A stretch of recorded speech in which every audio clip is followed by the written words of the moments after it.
Hi friends, my name's Tammy and this is my booktube channel, Believe in Yourself. And today I have for you my mid-month wrap-up, and I've got 8 books to talk about that I've read so far in the month of May. But first, before we do that, I wanted to give you a little craft update and show you what I've been working on with my counted cross stitch.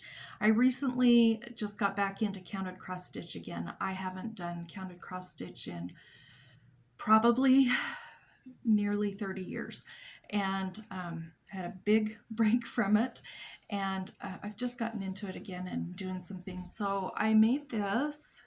This is my newest project that I finished, and it is 3D and it's wooden. It's got 2 pieces of wood. You cross stitch onto this one and then you put the 2 together, and then there's a groove down here that you put those into. So you cross stitch this and then you do these ones here to put these 2 boards together to hold them together. And then anyway, I made this for a gift and I was really pleased with how it turned out. This was probably the hardest thing I've ever cross stitched before, and I've done great big pieces of counter cross stitch in the past, but what made it hard was because it's wooden, there's no give like there is on fabric, and the holes here are super, super tiny. So you have to use a tiny needle and your thread, and you've got to go through each of those holes twice, basically. So it gets kind of crowded in the holes. It's hard to pull a needle through. I did bend and ruin several needles with this project, but I was really pleased with how it turned out. So yeah, this is a gift for somebody I know, and I just wanted to show you. I'm working right now on a counted cross stitch Christmas card with a little penguin, and it's really cute, but that'll be later in another video when I finish it. So I thought I'd talk to you about the 8 books that I've read. Most of these are middle grade because it is middle grade May, and 2 of the books I do not own. I don't have pictures of them or a book to hold up, but as always, I will list all the books and the authors in the information box below if you want to know anything more about them. That information is down there. So the first book that I want to talk about is Lasagna Means I Love You, and this is by Kate O'Shaughnessy, and this is a middle grade book, and I am and have buddy read it with Lee. I have just finished it in the last day or 2, and she's just starting. So I'm not going to give any spoilers anyway, so that's okay, even if you're watching Lee. I liked it. It was good. It's probably for an older middle grader, probably 5th and 6th grade for sure. I wouldn't say a 3rd or a 4th grader or younger would enjoy it, but it's about a girl who is in the foster system, and she is trying to find connections to family, and she's trying to do that through food and recipes and cooking, and it goes through her struggles trying to find a home that she can call home where she will be, and it was pretty good.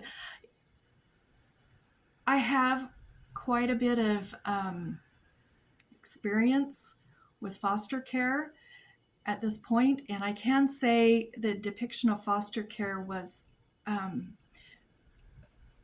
not super accurate, but I think if you haven't ever dealt with foster care, you probably wouldn't realize that.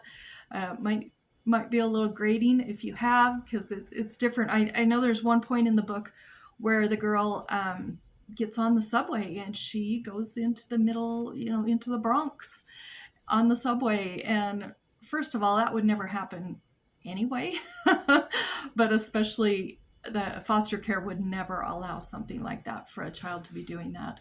But so it was good. I did like it. It did have a happy ending. I was pleased with the ending.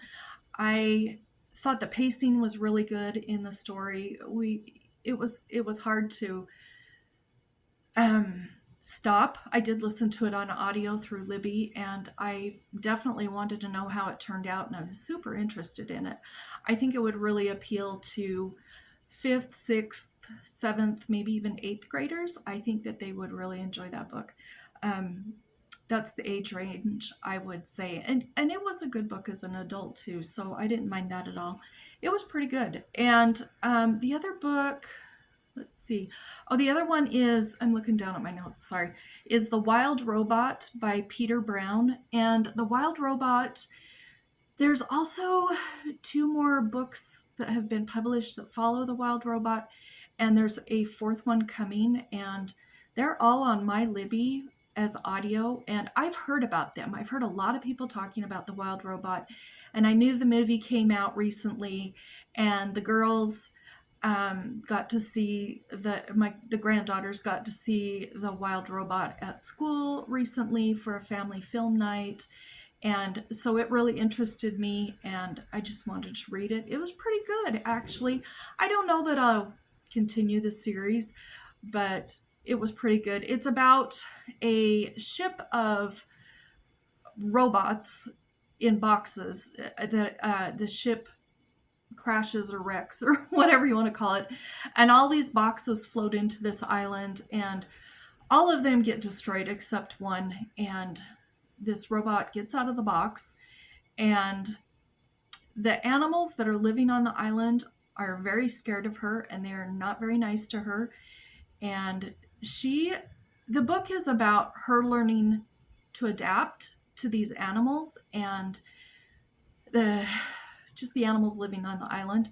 And she becomes very good friends with all of them, and they become very good friends with her.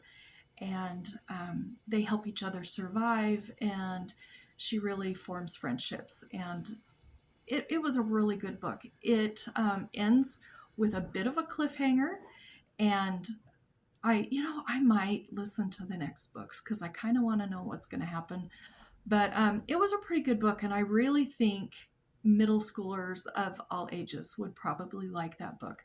So that's the second one I wanted to talk to you about. Then I want to talk to you about Amelia, Fang, and the Barbaric Ball. And this is by Laura Ellen Anderson. And I just finished this today, actually. I started reading this with my granddaughter, who is in first grade. She is 7. And this book, if you'll notice, I don't know if it'll focus, but it says ages, maybe if I put it in front of myself, it says ages 7 and up. And I don't think this book is for 7-year-olds or maybe even 8-year-olds. I don't know if it's for anybody, actually. It's a really fun story. I'll tell you what it's about, and then I'll tell you some other things about it. So it's basically about this young girl. She's a vampire, and her parents hold the Barbaric Ball every year, and the whole kingdom comes. There's the night creatures, which are all of the monsters, and then there's the light creatures, which are fairies and unicorns and whatever. And the light creatures and night creatures are enemies. And anyway, they're going to have this ball, and she doesn't want to go to it. She goes to school and finds out the king and his son, Prince Tangine, is going to come to the ball, and they will be there for, a few days, a few weeks, whatever. And she thinks they're going to become great friends. Well, this boy is really kind of a pain in the neck. He's mean to all of her friends. Her three best friends, is her pumpkin named Squashy, and she has a Yeti friend named Florence, and she has a Grim Reaper in training named Grimaldi, and they're all just really cute friends. And the prince takes her pumpkin, and she's just devastated, and they cook up this whole plan of how the night of the Barbaric Ball they're going to get Squashy back. And in the meantime, she learns a little bit about Prince Tangine and his mother. Prince Tangine and his father are both vampires also, in this land of all sorts of monsters. But his mother was a fairy, and she disappeared not long after he was born. And the father has been looking for his wife, Prince Tangine's mother, all of these years. And through the course of events and this them trying to capture Squashy back and everything, they do become friends. There is a lot of lessons about friendship, and the light creatures and the night creatures are going to start to work together to go ahead and try and find the queen, Prince Tangine's mother, and it will continue into the next book. So there are 8 or 9 books, and they all have cute titles and cute covers, and the illustrations are just amazing in here. They're funny, and there's her mother. But okay, so I'm going to tell you what I didn't like about this book. I was reading this with my oldest granddaughter, who is 7, and she is a pretty advanced reader. I don't want to get into that, but she is pretty advanced reader, and she doesn't really like me to read to her anymore. She wants to read the books to me. And sometimes she will read a page and I'll read a page, and we'll go back and forth, and that's okay to her. She doesn't mind that because she's got her whole page to read, and we'll read a chapter or so or whatever like that. And sorry, I'm taking a long time to get to the point. I apologize. Anyway, she told me a week or so ago, she said this is boring. She doesn't want to read it anymore. And I think the reason she's bored with it is because it's taking us so long to read, because the words are, in my opinion, way past a 7-year-old's, first of all, just reading comprehension. Even maybe 7-year-olds haven't even heard of a lot of these words, let alone seen them or read them before. And we had to stop and stop and stop and stop. And she was always stumbling over different words, and it slowed us way down. And I think she just got bored. She lost interest. And I was thinking, I'll put this back on my shelf, and maybe she'll want to read this down the road. But I do want to tell you, let me find this. There is a lot of cursive in this book. Now, you tell me what 7-year-old knows how to read cursive. I don't know of any teenagers that know how to read cursive at this point. They don't teach cursive in school anymore. And you can't give this book to a 7-year-old or even a few years older and say, go read this book, because they can't read it. I mean, and not only is it cursive, but it's fancy script cursive. And I just want to read, I'm just going to read this one paragraph here so you can hear kind of the difficulty of words, because this was hard for her to read. There's a lot of easy words here, but there's a lot of hard ones. It says, "We're so happy. We've had the pudgiest ugly baby, and I'm overwhelmed with love. He looks a little like a squashed pumpkin right now, but I'm sure he'll take after his beautiful mother and grow into a dashing young man. We've decided to call him Tangine Fairyweather, Lafloofle the First, but to the rest of Nocturnia he shall be known as Prince Tangine the First. The kingdom can't know about his mother just yet." There's a lot of difficult words in there for a 7-year-old to read, and let alone that it's in cursive. So, do I recommend this book? I really don't recommend it, because, I think most of us adults, a lot of us adults still remember cursive because we learned it, but they don't teach it in school.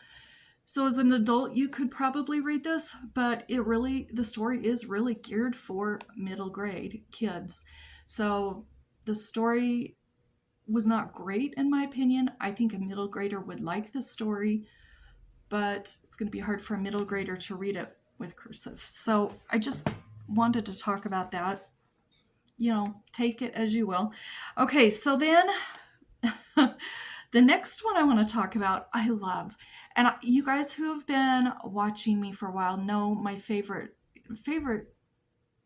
kids series has always been the Little House on the Prairie series because I love pioneers and I just love the stories and I love the writing. But this was tied kind of for the first, and I really honestly think this series is my favorite middle grade series ever. It is the 43-old Cemetery Road series. This is book 4. It's written by Kate Klise and it's illustrated by her sister M. Sarah Klise. And the story is called The Phantom of the Post Office. This is book 4. And I stumbled across book 1 somehow, somewhere, and got me book 1. And I asked my mom, do you want me to read this to you over the phone? She can't see right now, and so she likes it when we can read to her. So I read book 1 over the phone to her, and we loved it. We laughed so hard. And so I ordered the rest of the series. This is book 4. There are 7 books in the series, and it follows Seymour Hope. And I'll just tell you briefly about the first book. He's left at home in his rundown old house while his parents go to Europe on a book tour, and they don't want to be bothered with him, so they leave him there. They decide to get a rental contract, and whoever rents in the rental contract, it says they also have to take care of their son. And kind of a grumpy old guy moves in, and also living here is a woman who is a ghost, and she died in 1911. She was born in, I think, 1825 or something. Anyway, so there's him and his dog and his cat and these 2 people, and it's hilarious. I cannot recommend this enough. This would be perfect for any age of middle grader. It would be perfect for any person of any age at all. My mom last night, was it last night? We might have finished this one. And she said, I'm 76 or 77. I can't remember what you said, Mom. And I love this book. And I think she's 76. And she said, and I love this book. And I will be 56 in June. And I love this book too. And it is all, there's a newspaper in the town, and it's all epistolary. And there's some texting, there's some great illustrations, and I just love this series. If I could recommend one middle grade series to you, see if you can check this out at your library, or if you can find copies of them. They're available everywhere, but I just really recommend that. And we did finish that one.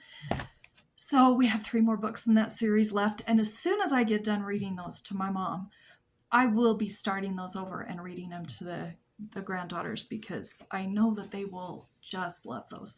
Another book that I want to talk about, this is my last middle grade. This is Just Gus by McCall Hoyle. And I read the first book a month or 2 ago, and it was called Stella. The 3rd book out is called Millie, and it is out, but it's in hardback, and I'm waiting for it to come out in paperback. And this one follows, it's kind of the sequel to the first one. In the first one, we have a lady who trains dogs, and there is a dog who has PTSD from doing some bomb sniffing and stuff, and he isn't, or she isn't able to do her job anymore. So she goes to live with this woman who trains dogs and her daughter, and that's the story of Stella, which is number 1. Well, in Just Gus, he is one of the dogs that's mentioned in the first book, but we don't hear very much about him. And he is a sheepdog, and he works the farm, and something happens. He is injured and needs to be away for a while so he doesn't re-injure himself. And this boy who is the main girl in book one,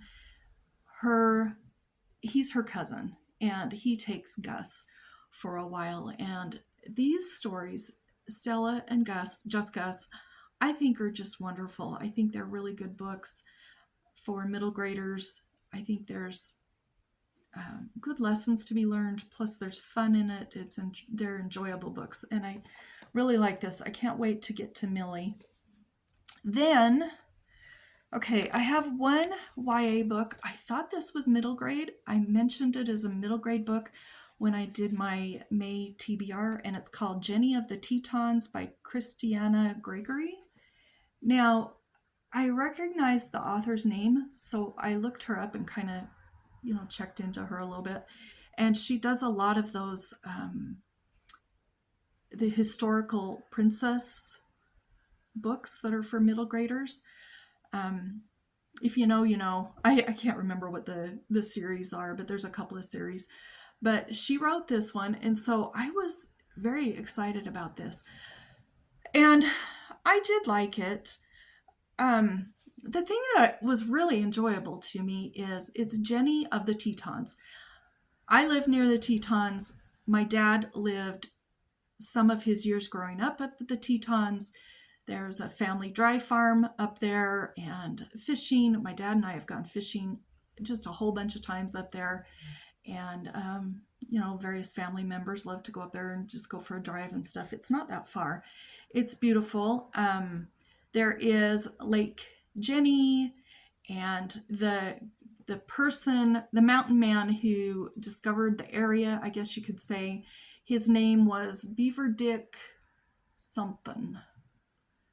Beaver Dick Lee was his name, and there's a park down there in a town right near the Tetons where I used to live called Beaver Dick Park. And so I was really interested in this. It talks about Fort Hall, which is south to us about 20 minutes, and it talks about Pocatello, which is another 10 minutes further, where we've been a million times too, because my husband has family there. Anyway, all this to say, I was very interested in this because I can picture everything that they're talking about and everything, and it was really good. I will say her name is not Jenny. I thought she would be Jenny of the Tetons. She's not Jenny. Jenny is her kind of a foster mom who's this Native American. Her family was killed by Native Americans, and she was left alone, kind of out in the middle of nowhere. She only had a couple of options, so she went with Beaver Dick back to his place near the Tetons, and his wife Jenny, and they do have a couple of kids. And this is based on true history, although she's a made-up character, so it's fiction. But she goes and lives with them, and she is very distrustful and has a hard time getting close to her because she misses her family very much. And then they become great friends. She finds out that she also has had troubles, and I'm not okay. So if you want to read this, just don't listen to anything else I have to say until I hold up another book, because I do want to say this was really very good, and then it ends very abruptly. Jenny dies. I think she's maybe 26 when she dies.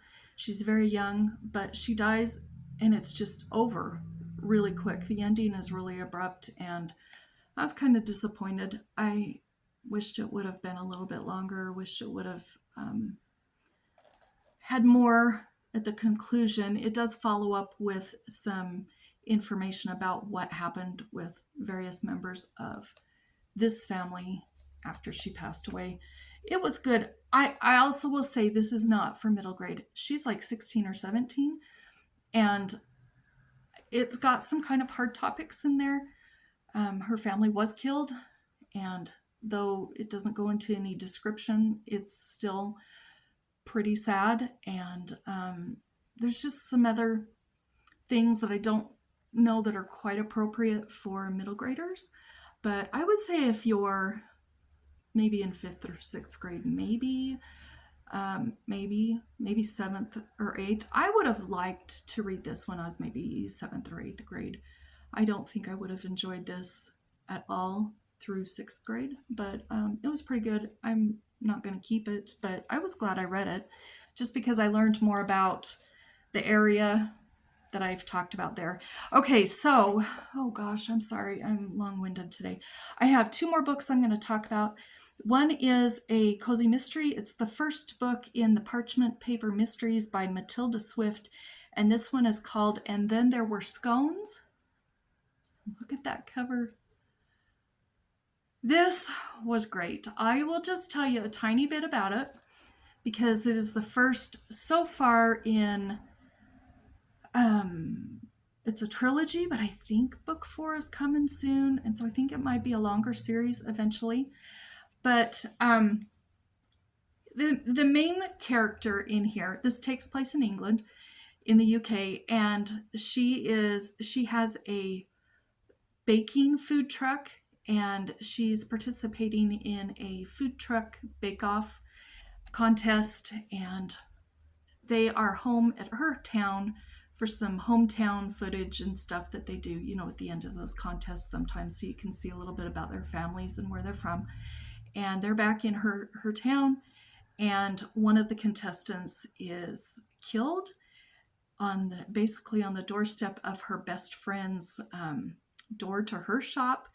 And she also does not get along with her aunt, and anyway, so it talks more about that too, but this follows it. It takes place in only a couple of days. This only covers a few days. It's an excellent cozy mystery. I said it a couple of weeks ago that I think she may possibly become my very favorite cozy mystery author. I kind of think so. I can't wait to get to the next book. I did read this one over the phone to my mom. My mom enjoyed it as much as I did. In fact, she and I were going to do a video just talking about this book because we wanted to talk about everything that we loved in it because there was so much that we loved. And I was going to make a recipe at the back of the book, but I think if my mom is okay with this, we're going to start book 2 soon. And I think we're starting book 2 next week. And then the 1st of June, I'm reading book 3 with Cajun Peach. And I will also be reading it to my mom. And when we get done with the books that are out, I think we might do a video about just all 3 of them together. And I am going to try and make a recipe out of one of the 3 books so that we can also try it when we're making that video. So video with my mom is coming up. I know you guys love the ones with my mom and dad, but this was really, really good. Highly recommend that. I found this on Facebook, and there were a whole bunch of advertisements for this book and just so many cute things, and the author just puts stuff on Facebook all the time, and her cats are in the books, and I saw the cover and I fell in love with the cover, and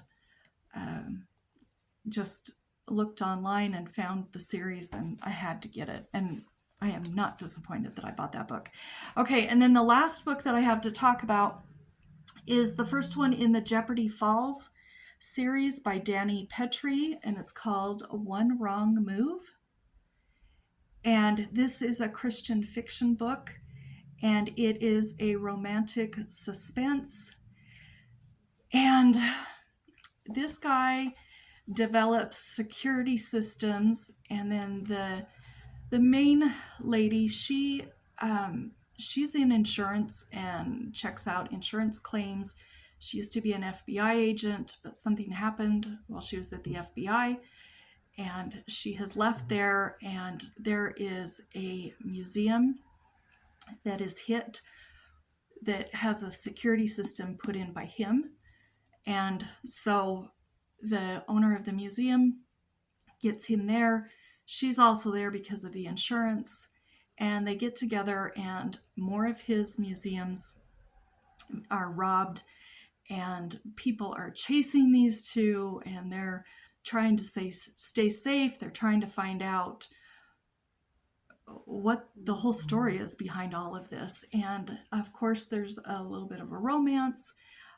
This is a very clean book. There's no cussing, no swearing, and no scenes that should be like closed doors or anything like that. There's a couple times where they kiss a few times, but it's a very clean book. But it had me turning the pages. I was really into this book and I really enjoyed it. And then my mom and dad borrowed it, and my dad was going to read this to my mom, and they found it on Libby, actually, so they ended up listening to it on Libby, and they loved it as much as I did. And I do have the second book, and hopefully I'll be reading that in the next couple of months. It's only got 2 books out so far, but this is the series she's working on right now, so I'm excited. I really like that book. Definitely suspenseful, definitely a lot of action, people falling off cliffs and car crashes and people shooting at people. It's got all of that stuff. It's great, but it's clean. It's a clean read, and I like all the romance too. So anyway, those are the 8 books that I've read so far. I hope you enjoyed this video. Let me know if any of these books interest you and you might want to read them, or if you've read any of these, let me know. And until the next video, I hope you've had a great reading week, great reading couple of weeks, the first part of May, and have enjoyed some fun books. And until then, I'll talk to you later. Bye-bye.